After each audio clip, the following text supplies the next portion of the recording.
Welcome to God is Open. I'm your host, Christopher Fisher.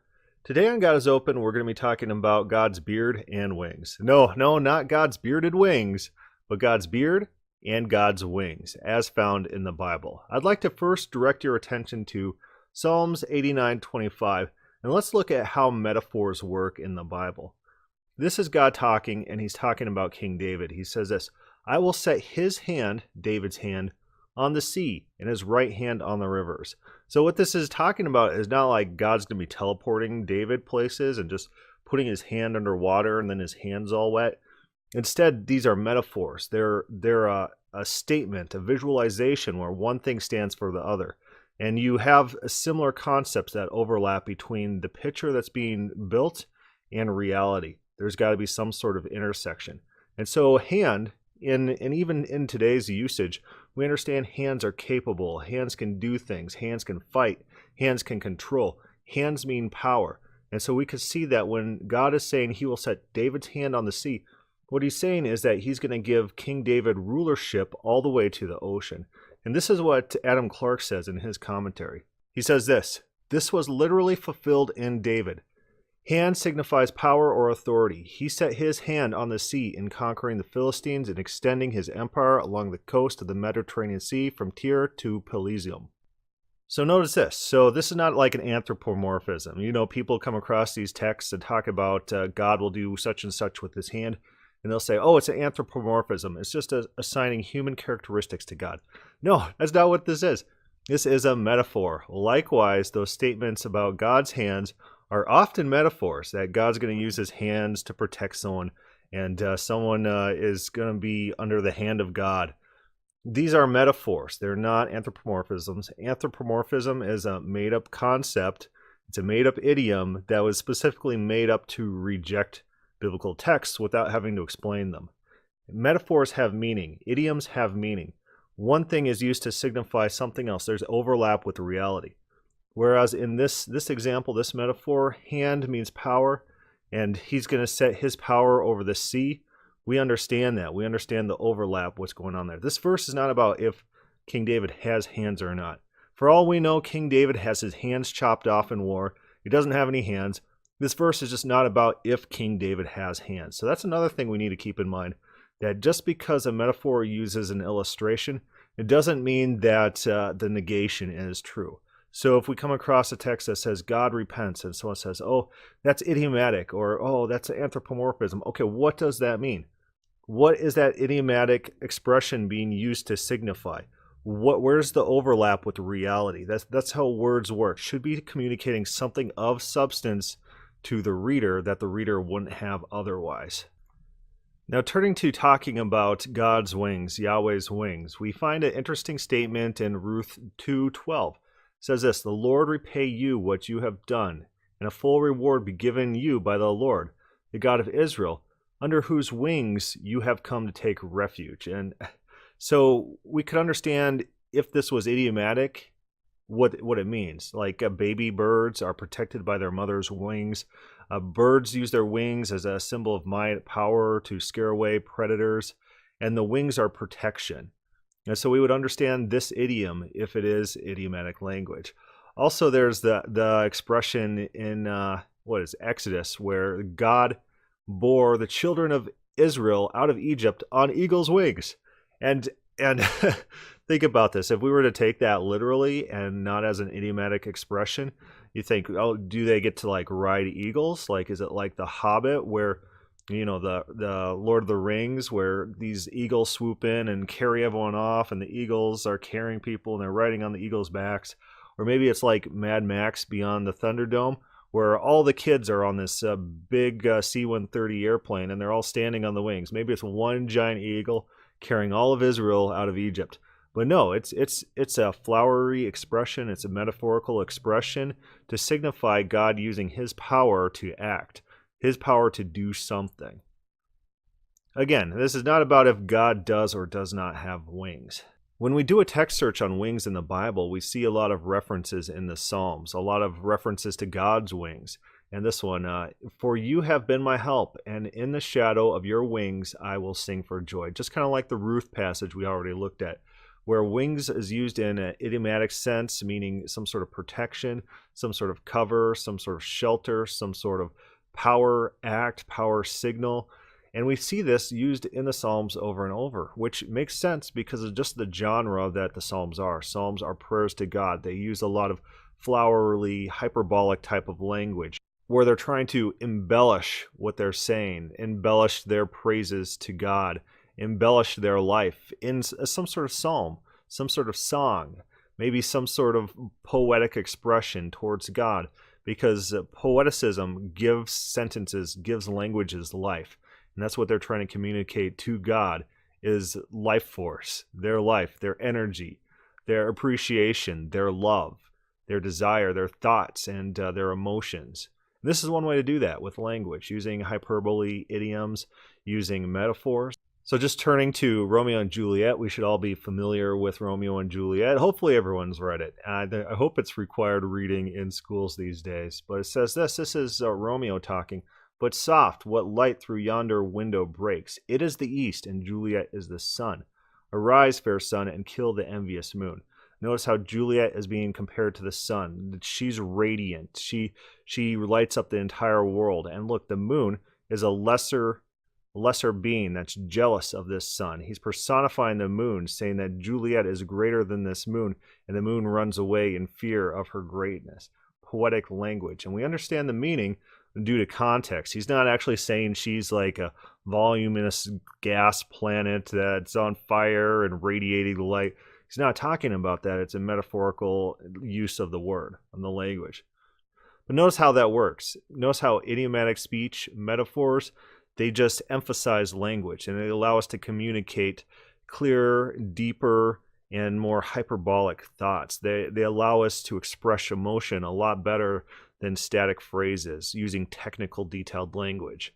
And so always look at what genre we're reading when we're reading the Bible, especially in things like wisdom literature. Job, Ecclesiastes. If we're looking in Proverbs, you don't want to take Proverbs as metaphysical absolutes. It says, always answer a fool according to their folly. And then it says, never answer a fool according to their folly. They contradict each other, and they could do that because of the type of genre. They're rules of thumbs. They're like things your mom would say. That's the genre. And your mom is going to say things that are contradictory, and you just need to use your best judgment to figure out when things are applicable. Turning to Ezekiel, we got some interesting use of wings. This is in a vision of Ezekiel, and he sees these creatures in heaven. And let's describe these creatures. And the first one is incredibly interesting because we might be reminded of Marduk in our Enuma Elish podcast, how Marduk looked and functioned. And we also might be reminded of the Greek god Janus, who had multiple faces so that he could always see behind him. It says this, and from the mist it came a likeness of 4 living creatures. He encounters 4 creatures. And what do they look like? Each had 4 faces, and each of them had 4 wings. And the 4 had their faces and their wings thus. Their wings touched one another. Each of them went straight forward without turning as they went. Winged, 4-faced creatures. And these creatures, another interesting part of this text, they dart to and fro.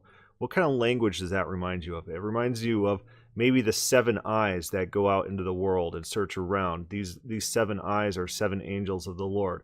And also Satan in Job 1 is said to have been going to and fro on the earth. This to and fro language is used quite often about angelic beings, such as the 7 eyes and the Satan in Job. And so these creatures are also going to and fro on the earth. And then with them comes these circles.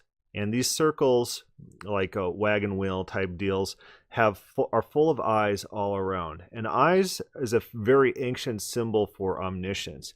A lot of times you find these multi-eyed gods, and these gods can see everything. And the eyes are just a symbolic of it, or they function as gathering all this information. In some sense, the gods with omniscience have those eyes. And these wheels have also wings. So wings is a very critical element in describing these creatures of God. God's creatures are winged creatures. So next we're going to turn to the book, The Mythology of All Races, Volume 5, The Semitic, by Stephen Herbert Langdon. Let's talk about the Hebrews. And recall from Genesis, Abraham was a Hebrew. And Hebrew, although it eventually became synonymous with children of Israel, Israelites, that wasn't the case. There was a people group, a nation group of Hebrews at the time of Abraham. And they worshipped a particular deity called El. Let's read this book. The Hebrew deity El, whose character as a sun god has been repeatedly mentioned, and whose name occurs also quite regularly in the plural Elohim, but employed as a singular, is the god of the Hebrew, a people who appear in various kingdoms and local city dynasties of Babylonia and Assyria from the 22nd century until the Kassite period among the Hittites, and as an invading warlike tribe in Syria, Phoenicia, and Canaan in the 15th and 14th centuries. I'm entering upon debatable ground here when I assume that the Hebrew and their god Eliah, plural, always written ideographically, are identical with the Hebrews and their god Elohim. There seems to be no doubt at all but that this is the case. Every argument against it has been spacious and without conviction. Accepting this thesis, the Hebrews have served for 6 centuries as mercenary soldiers and traders among the Babylonians, Assyrians, Hittites, Mennonites, Armenians, before they entered and occupied Canaan. And granted that their persistent use of Elani, Hebri, the Hebrew gods, is in reality a singular like the Hebrew Elohim, it follows that it is identical with the Hebrew god El, Elah, Elohim. Phoenician also uses the word gods as singular. This is a common usage among the Canaanitish scribes of the period of the Hebrew invasions into Syria and Palestine. So, for example, the Shuar Data of Kelti calls Pharaoh my God and my son. In the text, actually, my gods and my Salmash. A man of Qudish in northern Syria writes to Pharaoh attributing his defeat of the invading Hebrew to the fact that his godhead and sonship went out before his face. Here the plural Ilanu is used as an abstract noun, as is also the word God, Shamash. In Hittite, the Hebrite god is also called Elian Hebrius, Hebrees, the Hebrite gods. That the Hebrites, or as I assume the Hebrews, in the days of their wanderings in Babylonia from the days of Abraham the Hebrew and Hammurabi, had a deity known to the peoples with whom they came in contact as the Hebrew god, is provided by a list of 9 gods and goddesses worshipped in the temple of Adad at the old capital of Assyria, in a text at least as old as the 12th century.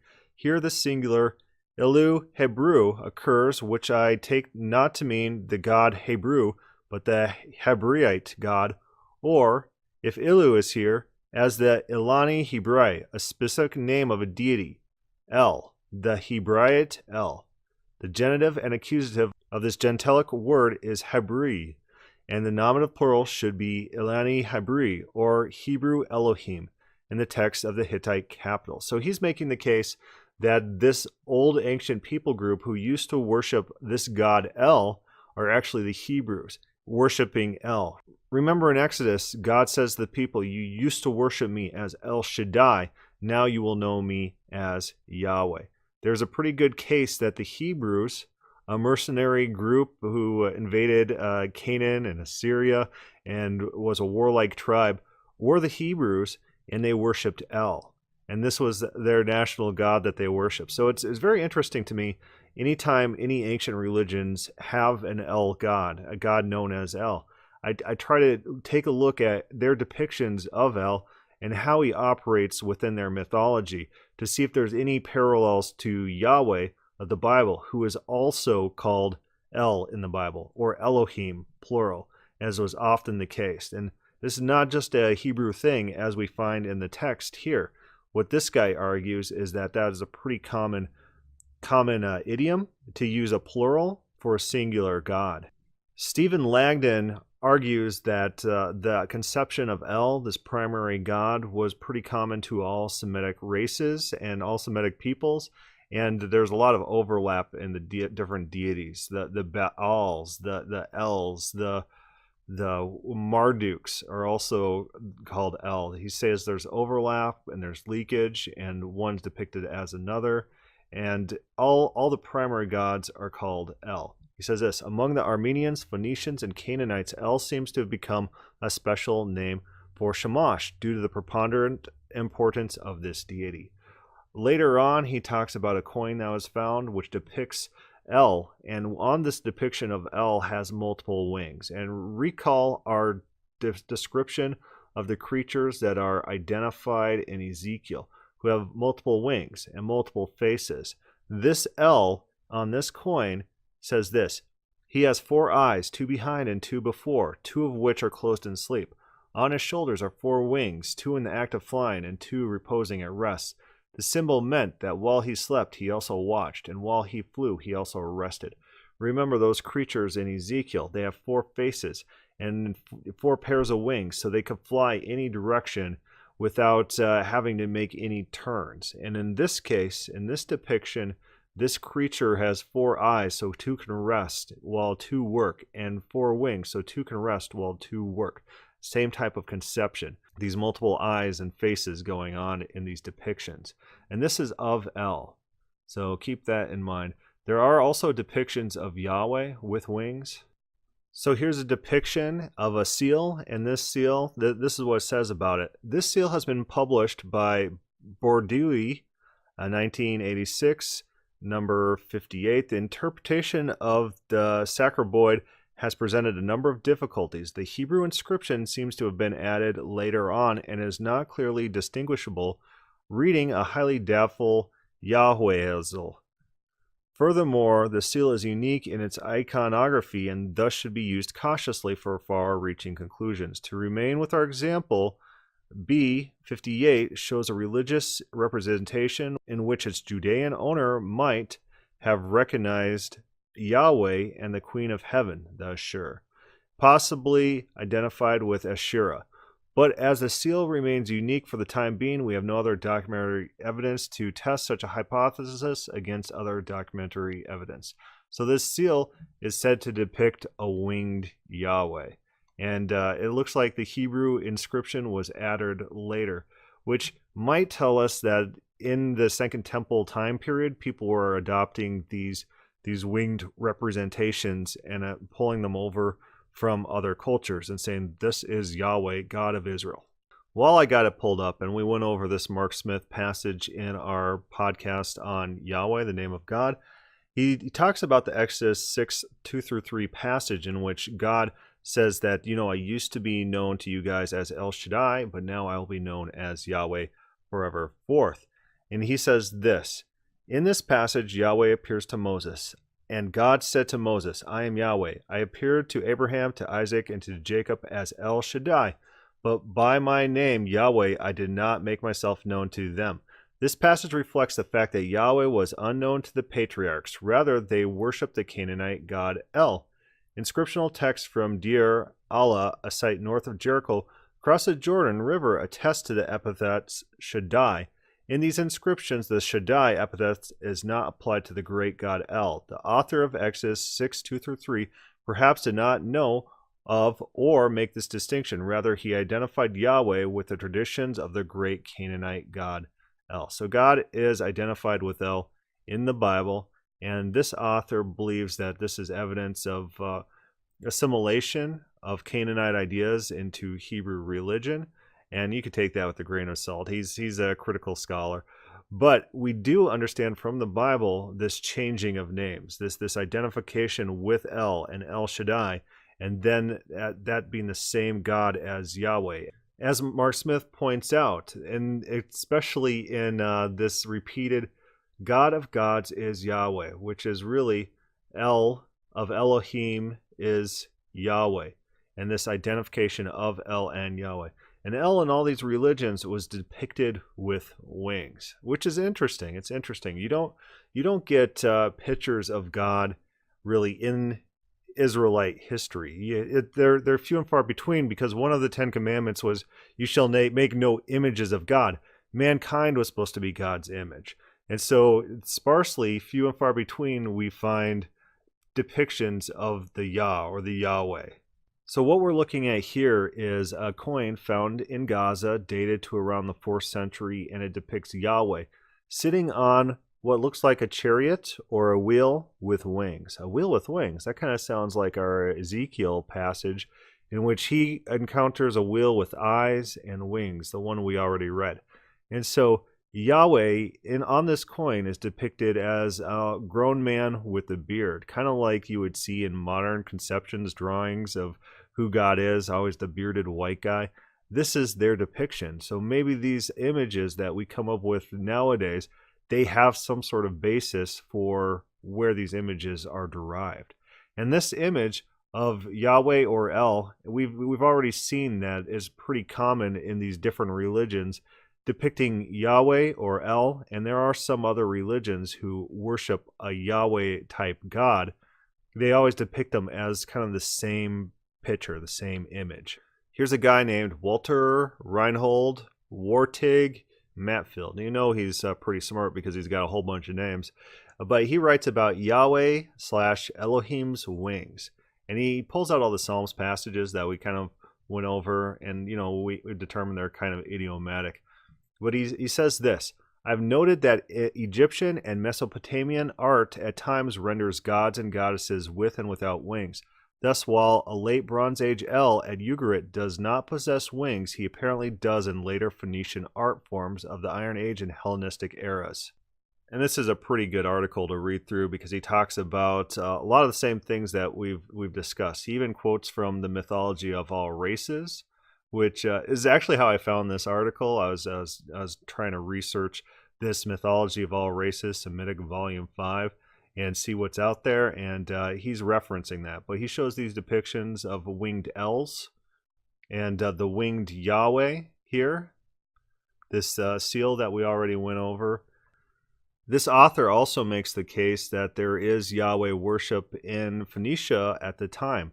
He writes this after discussing how a lot of different kings seem to have their names named after Yahweh. Interesting is this Yahweh Milk, Yahweh MLK. Remember how we talked about the Moloch sacrifice and how those were sacrifices to Yahweh within the Hebrew Bible? But we get this name, this combination of Yahweh and Moloch, often in Phoenician forms.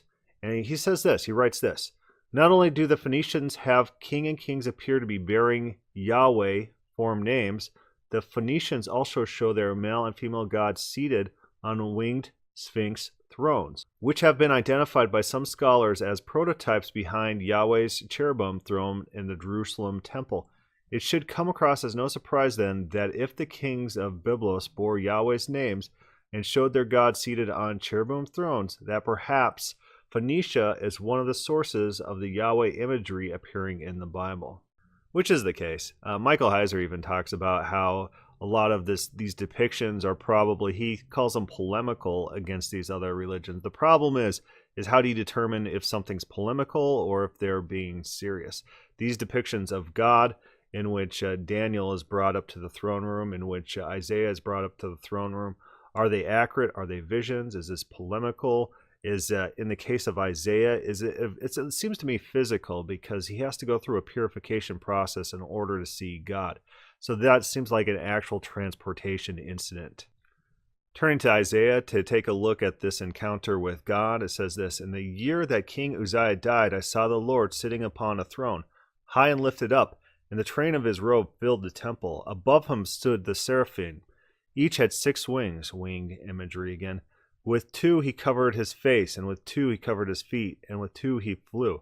Remember how we talked about how there's some that serve other purposes in these depictions of these multi-winged beings, especially the 4-faced beast that flew the different directions, and also in depictions of Marduk and depictions of El in certain religions. Down in verse 5, Isaiah gets real worried because he thinks he's going to die because he saw God. He saw God, and no one's supposed to see God and live. He says, "Woe is me, for I am lost, for I am a man of unclean lips, and I dwell in the midst of a people of unclean lips, for my eyes have seen the King, the Lord of hosts."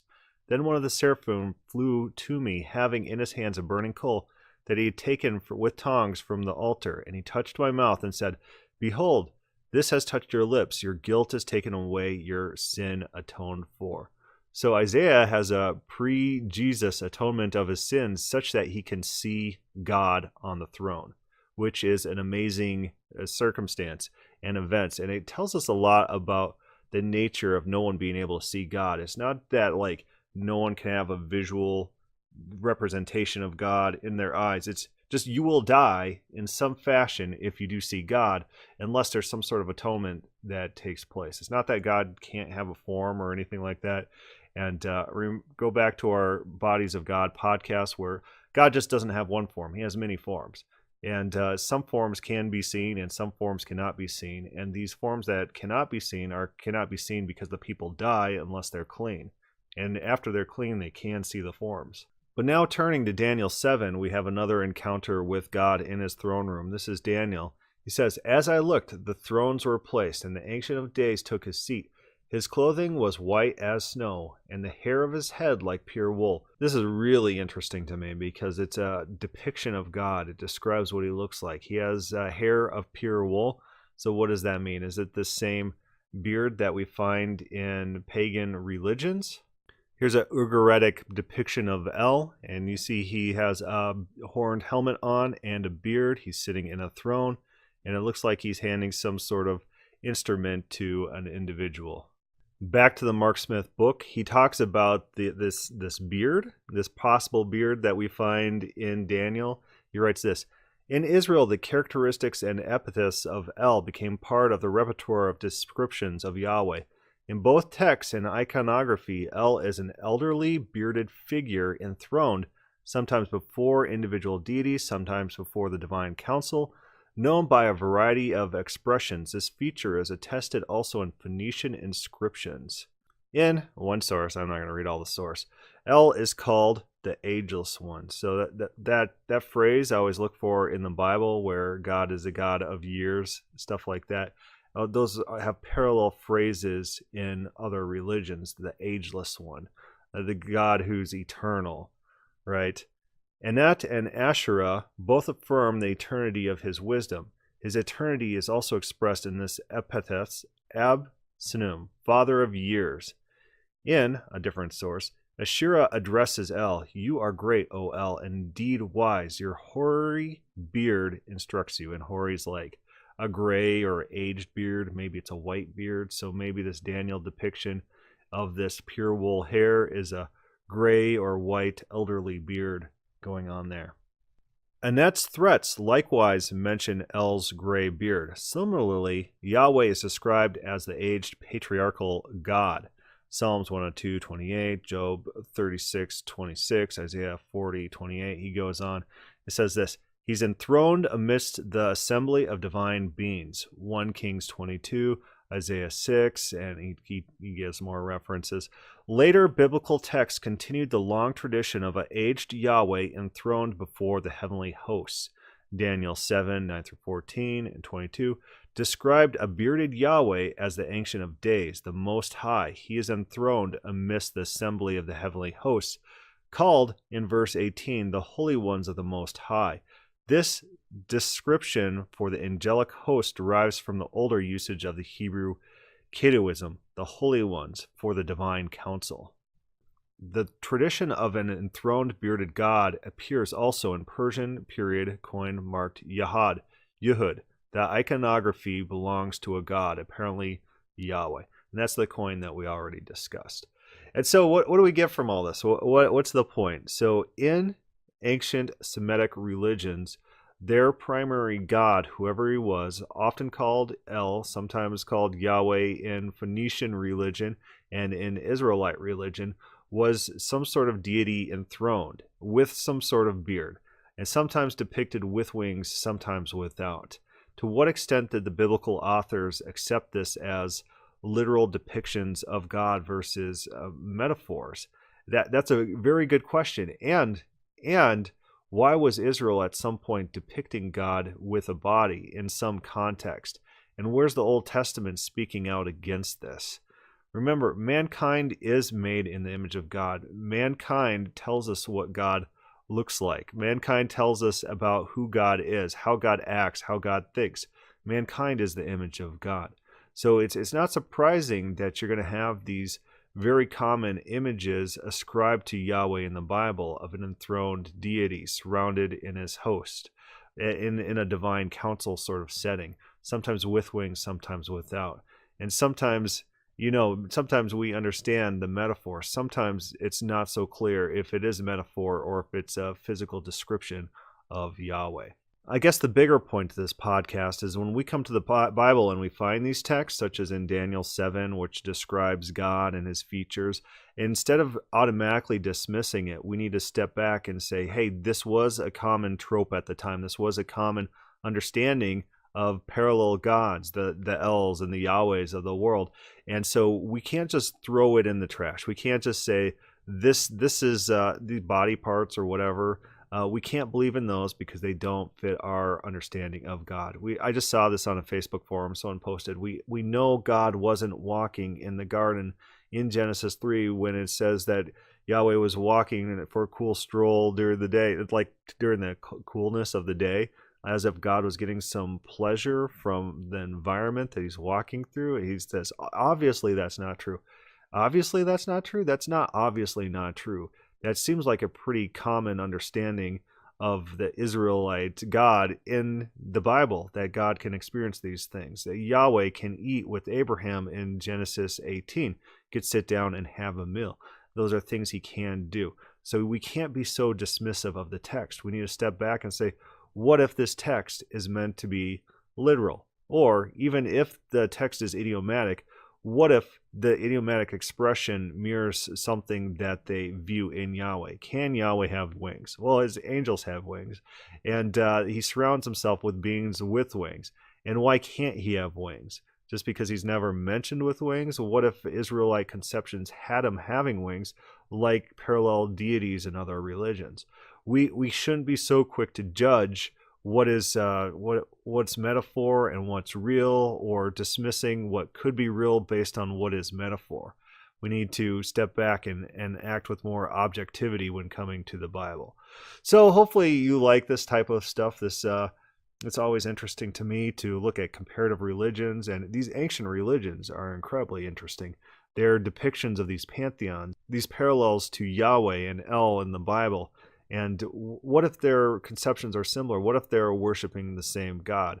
Are these guys pagans anymore? Are they worshiping the wrong God because they've merged different deities together, and now, although they in name worship El and Yahweh, they're worshiping a different God? What's going on here?